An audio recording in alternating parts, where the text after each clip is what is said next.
Halo, hari ini saya mau membagikan bagaimana kita membuat private server dan private cloud ala rumahan. Oke, jadi siapa bilang kalau di rumah itu kita nggak bisa bikin server? Nah, sekarang sudah ada. Kita tidak perlu komputer yang luar biasa, tapi kita cukup menggunakan komputer yang komputer rumahan juga sudah bisa berjalan. Namanya program itu kita namanya Trunas. Oke, Trunas itu ada apa aja? Oke, ini adalah Trunas, ada Core, Enterprise, dan Scale. Nah, yang saya gunakan untuk pertama kali belajar saya menggunakan Core, dan saat ini sih sekarang udah saya upgrade ke Scale. Oke, perbedaannya apa? Kalau Core itu lebih simple, lebih fix lah ya. Untuk pemula sih, waktu itu saya juga pemula, bahkan saya juga nggak ngerti Linux. Saya menggunakan Core dan cukup sederhana sekali. Oke, ini tampilan Core, Trunas Core seperti ini. Sudah fix, nanti ada pluginnya, ada aplikasi bawaannya, sudah disiapin semua. Kita tinggal install, kita tinggal add, udah jalan. Itu yang Core. Nah, kemudian Core menggunakan FreeBSD, sedangkan Scale menggunakan Debian Linux. Kalau untuk yang rumah-rumah aja sih, kalau nggak banyak aplikasi yang berat-berat, ya paling cuma untuk sharing database, sharing movie, itu bisa. Dia ada Plex. Terus mau bikin private cloud, itu ada Nextcloud. Nah, itu sudah disiapin semua. Oke, next saya akan lebih membahas ke Scale. Scale ini lebih luas aplikasinya dan lebih banyak yang bisa kita ekspansi. Oke. Nah, ini menggunakan Debian Linux. Tampilannya seperti ini. Ini adalah Trunas Scale. Oke. Nah, bagaimana cara kitanya untuk bisa menginstal ini? Kita pertama download dulu filenya ya. Di sini kita ambil dulu, download dulu filenya dalam bentuk ISO. Dalam bentuk ISO nanti kita download. Oke, setelah itu kita langsung masuk ke instalasi. ISO itu nanti kita buat dulu dengan, kalau saya sih biasanya menggunakan Rufus, itu bisa menjadi bootable, masuk ke USB. Nah, sebelum mulai pastiin dulu bahwa komputernya itu sudah diberi IP statik. Itu disarankan dibuat dari router. Jadi nanti di set MAC address-nya berapa, langsung set di router untuk memberikan IP statik. Dan ini harus IP statik ya. Setelah boot, kita langsung masuk seperti tampilannya, install, pilih harddisk yang akan digunakan untuk boot, dan siapin 2 harddisk ya. Siapin 2 harddisk. Harddisk pertama untuk boot dan harddisk kedua untuk data. Oke, kita bisa lihat di sebentar. Nah, ini minimum requirement-nya. CPU-nya juga nggak canggih-canggih banget, 2 core aja udah jalan. Memori 8 GB, disarankan 16, dan 1 boot device ya, 16 GB minimum. Bisa pakai USB tapi ya tidak disarankan. Dan 2 identical size device ini untuk hard disk poolnya. Disarankan ada 2, tapi kalau nggak ada 1 juga is okay. Lebih aman 2 karena kan kita akan berbicara ke database dan kita akan bicara ke server, dimana kita butuh namanya mirroring. Nah, disarankan ada 2. Sisanya network drive itu udah harus, dan hard disknya tidak perlu di RAID ya. Nanti di RAID-nya nanti di dalam sistem si Trunasnya. Kalau kalian mau di RAID atau kamu mirroring, nanti dari sisi Trunasnya aja. Jadi di BIOS itu standar aja, biasa aja. Oke, kita udah pilih next. Oke, kemudian erase installation, yes. Kemudian yes lagi. Kalau harddisknya cukup besar ya swap bikin swapnya untuk nambah memori kan lumayan. Masukin password. Oke, jangan lupa passwordnya. Setelah selesai, nanti dia akan reboot, otomatis reboot. Bagi rekan-rekan yang mau migrasi dari core ke scale, caranya juga sama, pakai menggunakan ISO-nya ya. Nanti dia ada pilihan seperti ini, sama install upgrade, pilih upgrade. Jangan mau upgrade boleh, mau fresh installation boleh, itu bebas. Kalau fresh installation nanti settingannya semuanya hilang, berubah lagi dari nol. Atau mau next lagi ada install new boot environment atau format the boot device, itu tinggal pilih. Kalau format the boot device semuanya hilang ya, ini penting. Kemudian oke, yes, nanti dia akan reset. Oke, ada beberapa komen dari core dan scale itu agak sedikit berbeda ya. Ini nanti ada, bisa dilihat di websitenya dia ya. Ya config dia akan berubah seperti ini. Nah, ini nggak banyak lah. Oke, first time login kita akan lihat seperti ini tampilannya ya. Nah, ini saya langsung kasih lihat aja server yang udah saya buat. Ini server saya sendiri. Saya menggunakan i7 Gen 3 ya. Ini bisa dibilang kan CPU tua ya, dan tapi masih berjalan dengan baik.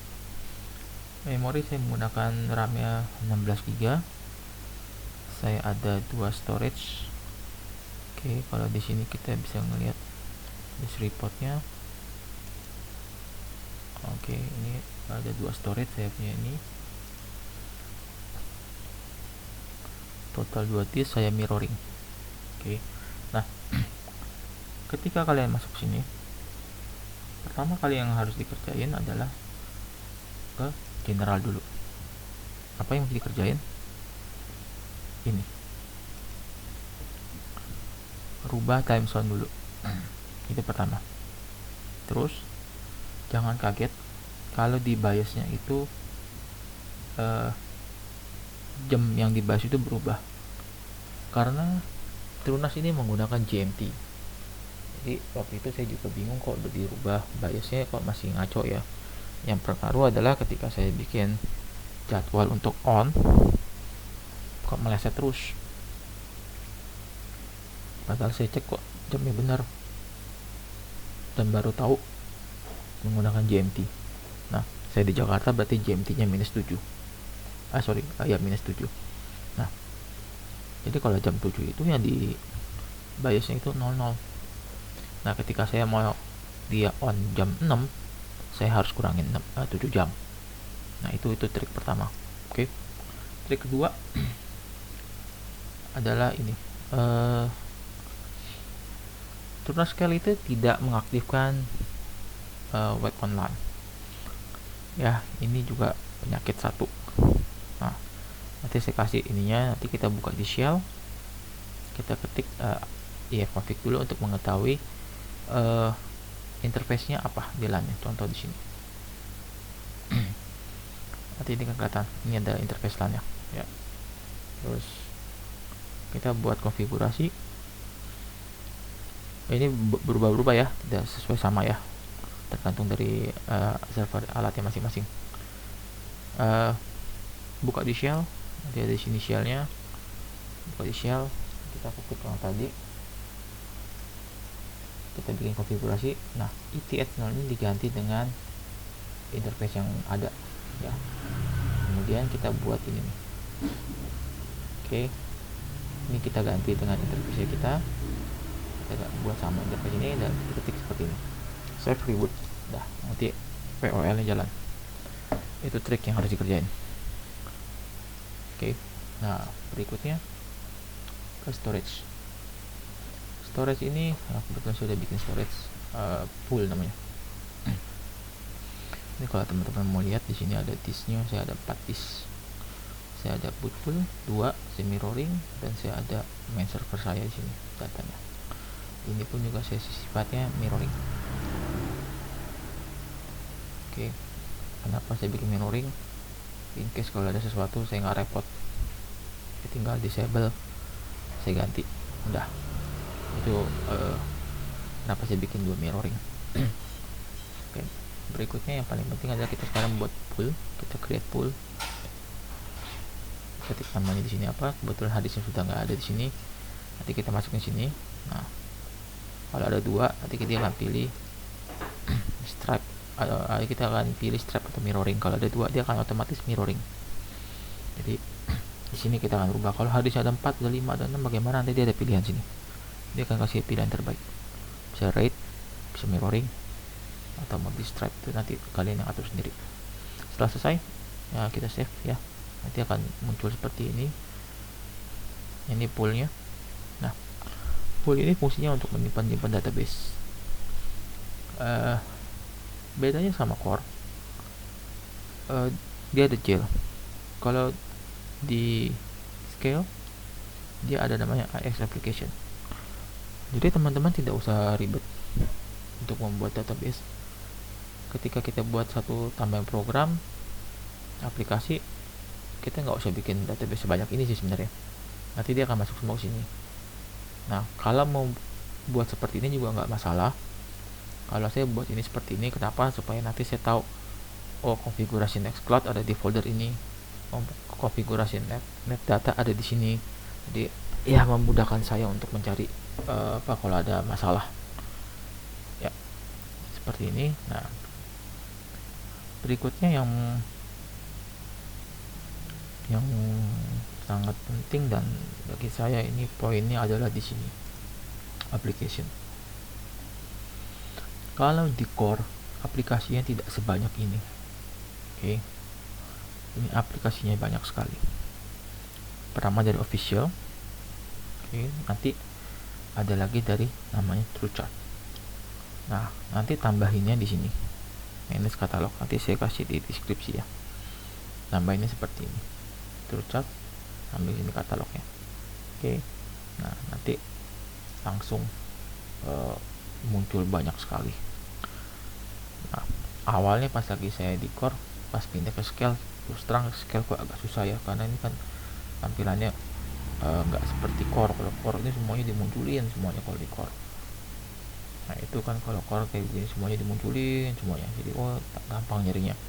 Pas lagi pindah ke scale kok susah ya, ternyata dibikin minimalis. Nah, pas sudah tahu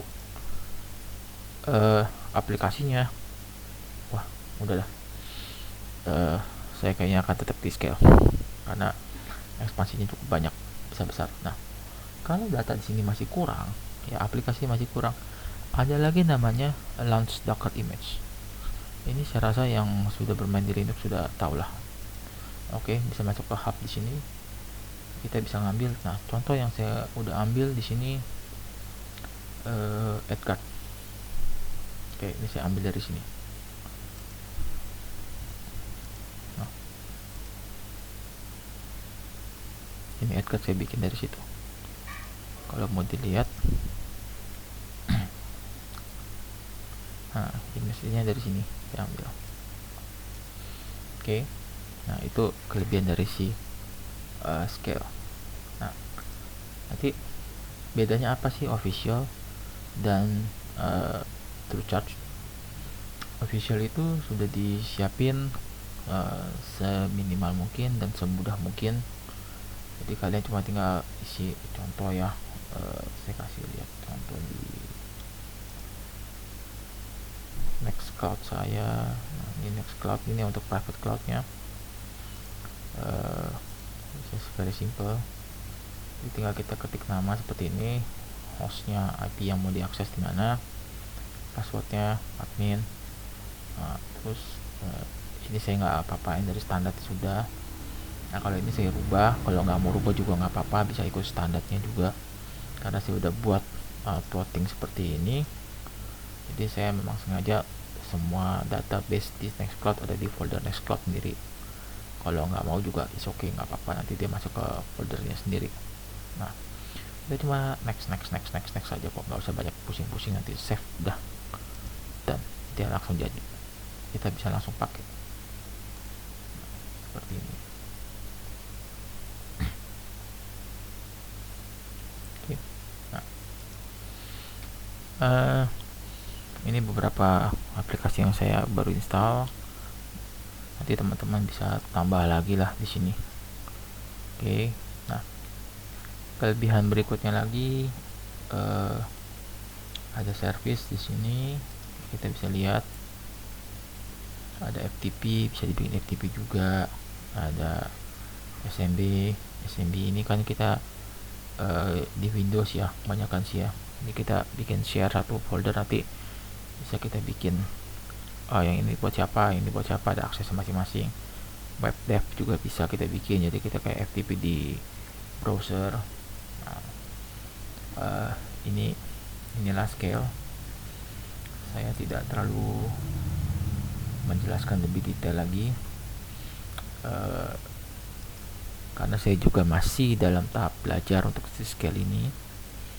Tapi yang saya bisa bagikan ke teman-teman bahwa sekarang kita bisa membuat server dan private cloud ala rumahan. Oke. Nah, ini teman-teman bisa lihat ini semuanya. Kalau untuk private cloud saya menggunakan Nextcloud ini, dan untuk backup saya menggunakan Synctink ini. Oke. Nah, PR berikutnya adalah bagaimana mengakses server ini dari luar. Kalau yang punya IP public mungkin gampang, tinggal ikutin di DNS. Nanti bisa bikin di sini ada kita bisa bikin kita bisa pakai di DNS nya si ada yang di DNS, kita bisa bikin di sini. Jadi nanti bisa tahu IP kita berapa, kita tinggal ketik domainnya, masuk ke sini. Nah, saya punya kendala IP saya IP private, jadi nggak bisa pakai gitu-gituan. Tapi saya bisa mengakses, saya punya server dari luar. Nah, itu nanti ada di video dengan zero tier. Nah, itu nanti ada videonya. Oke, saya rasa saya tidak akan ini lagi. Sisanya ini hanya pengenalan singkat, dan selebihnya rekan-rekan bisa lebih explore dan bisa lebih berkreasi di dalam Trunas ini. Oke, itu aja saya rasa cukup, dan terima kasih dan sukses.